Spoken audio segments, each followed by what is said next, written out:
ମୋ ସ୍ତ୍ରୀ ପାନ ପାଛିଆ କରୁଛି ରଜ ପାଇଁ। ଆଉ ରୁହ ଦେଖିବ ଟିକେ ସେ ପାନ ଭାଙ୍ଗିବ କେମିତି ଦେଖିବ। ବାହାର କରୁଛି ଫ୍ରିଜ୍ରୁ ପାନ ରଜ ପାଇଁ। ପାନ ଆମର ସବୁ କିଣିକି ଆଣିକି ପାନ ପାଛିଆ କରୁଛନ୍ତି। ପାନ କେମିତି ଭାଙ୍ଗିବା ଆମେ ସେଇଟା ଦେଖିବା। ଦେଖ ମୁଁ କ'ଣ ରଜ ପାନ ଫ୍ରିଜ୍ରେ ରଖୁଛନ୍ତି ଆମର ରଜ ପାନ ଏଠି।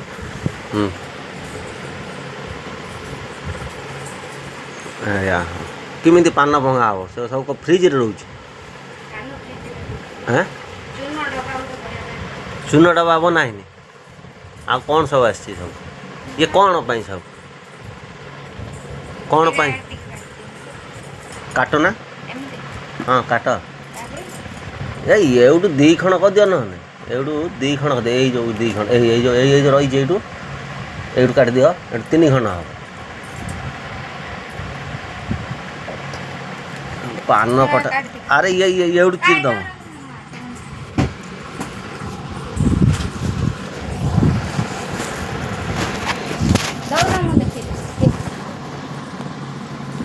ପାନ ଆମର କଟା ହେବ। କଟା ଶିଖିନାହାନ୍ତି। ହଁ ଦେଖିବା ସେଇଟା କ'ଣ ଆଣୁଛ। ଏଟାକୁ ଏଇ ରକମ କାଟିଦେଲେ ବଢ଼ିଆ ହେବ। ଏକା ସାଙ୍ଗରେ ଭଲ କଟିବ। ଛୋଟଟେ ହେବ ବାସ୍। ଏରକମ ପାନ ହେଇଗଲା। ଆଉ ଯେତେବେଳେ ପାନ ଖାଇବେ ତ ଏଇ ଅଗପତ୍ରଟା ଯେଉଁ ରହୁଛି ଯେଉଁ ମଝିର ଏଇଟାକୁ କିନ୍ତୁ କେହି ଖାଇବନି। ଖାଇଲା ମାନେ ବହୁତ ଡେଞ୍ଜର ଜିନିଷ ଏଇଟା। ଏଇଟା ସବୁବେଳେ କାଟିକି ଦେଖିବ। ପାନ ଦୋକାନ ଦେଖିବ ଭୁଲି ଯାଉଛନ୍ତି ଏଗୁଡ଼ା ସବୁ। ଏଗୁଡ଼ା ବାହାର କରୁନାହାନ୍ତି। ଏଇଟା ନିଶ୍ଚିତ ବାହାର କର, କାହିଁକିନା ଦାନ୍ତରେ ଲାଗିବନି। ସେଟା ଗୋଟେ ସେଠି ଗୋଟେ ପୂଜ ହେବ, ଘା ଭଳିଆ ହେଇଯିବ। ସେଇଠୁ କ୍ୟାନ୍ସର ହେବ। ଏଇଟାକୁ କାଟିକି ଖବାଡ଼ି ଦେବ ହେଲା। ତାପରେ ତାକୁ ଭଙ୍ଗା ହେବ ପାନ। ଜର୍ଦା ଆଣ ଭାଙ୍ଗ। ଆମର ହଁ ଦେଖ ଆମର ପାନ ଆମର ଏଠି କେମିତି ଭଙ୍ଗା ହେଉଛି। ରଜ ଉପଲକ୍ଷେ ସବୁ ଟ୍ରେନିଂ ଦିଆଯାଉଛି। ଦେଖ ସବୁ। ହଁ ଇଏ କ'ଣ ଟେମ୍ପୋରାରୀ ନା କ'ଣ? ନା ସବୁଦିନ ପାଇଁ ନୁହେଁ ତ? ସବୁ କ'ଣ ପ୍ୟାକେଟ୍ ଆସିଛି ତାର? କାହିଁ ଚୂନର ଇଏ କାହିଁ?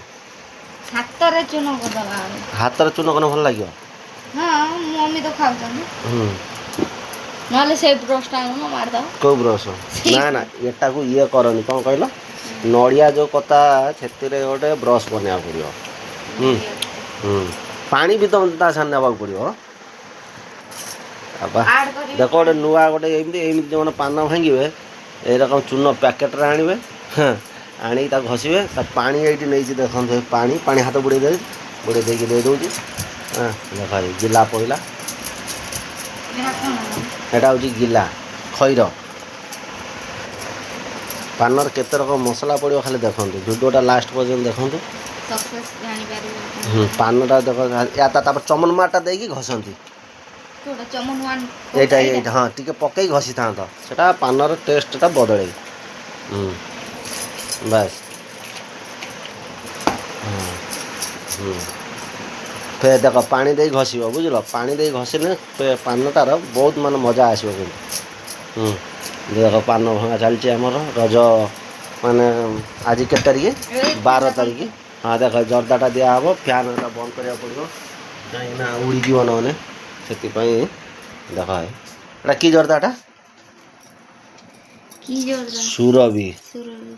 ସୁରଭି ନାଇଁ? ହଁ ଜର୍ଦାଟା କିନ୍ତୁ ବଢ଼ିଆ ବାସିବ। କିନ୍ତୁ ଏଇଗୁଡ଼ା ଚିହ୍ନ ଗୁଡ଼ା ସବୁ ଦେଇଛି ଦେ। ଗୁଆ ଦେଖ। ହଁ ଯିବା ଆଉ। ଏ ଗୁଆ ଦେଖ। ଗୁଆ ଦେଇଦେଲେ ଜର୍ଦା ବି ଦେବ। ଜର୍ଦା ପଡ଼ୁଛି ଦେଖ। ତମେ ଯଦି ଚାହିଁବ ପୋଡ଼ା ଖାଇବା ପାଇଁ ବେଶୀ ଖାଇପାରିବ। ହଁ ଏଟା କି ଜର୍ଦା? ଏଟା ଫେରେ ଦେଖେଇବା। ଏଟା ହେଉଛି ଗୋପାଳ 160। ଏଟା ହେଉଛି ଡିଲକ୍ସ କହନ୍ତି। 60 ନା ଖାଲି? ଗୋପାଳ 60। ହଁ ସେଟା ପରିମାଣ ଦିଆଯାଏ। ହଉ ଠିକ୍ ଅଛି। ଦେଖ ବରାବର ପରିମାଣ ଦିଆହେଇଗଲା। ପାନଟା ଗୋଟିଏ। ଆଉ ଏଟା ପକେଇଛ? ଆଚ୍ଛା ତା ସହିତ ଲବଙ୍ଗ ଗୋଟେ ମାରିବ। ପାନଟା କେମିତି ମୋଡ଼ା ହେଉଛି ଦେଖ। ଦେଖିପାର ମୋଡ଼ୁଛନ୍ତି କେମିତି। ହଁ ବା ଆଉ କ'ଣ ହେଉଛି? ସେ ଚଳିବ। ଟିକେ ଜୋର କରିକି ମାଡ଼ିଦିଅ ନା ସେ ମୋଡ଼ି ହେଇଯିବ ସେଟା। ହଁ ଜୋର କରିକି ଫାଟି ଯାଉଛି ପାନ। ଦେଖିବା ପାନଟା କେମିତି ଲାଗୁଛି। ଦେଖନ୍ତୁ ପାନ ରେଡ଼ି। ଆଉ କ'ଣ ଲାଗୁଛି ମୁଁ ଖାଇକି ଟେଷ୍ଟଟା କହୁଛି।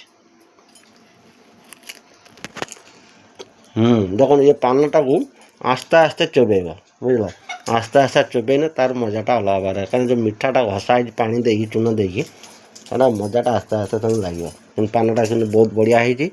Thank you so much very much दुगुलटा।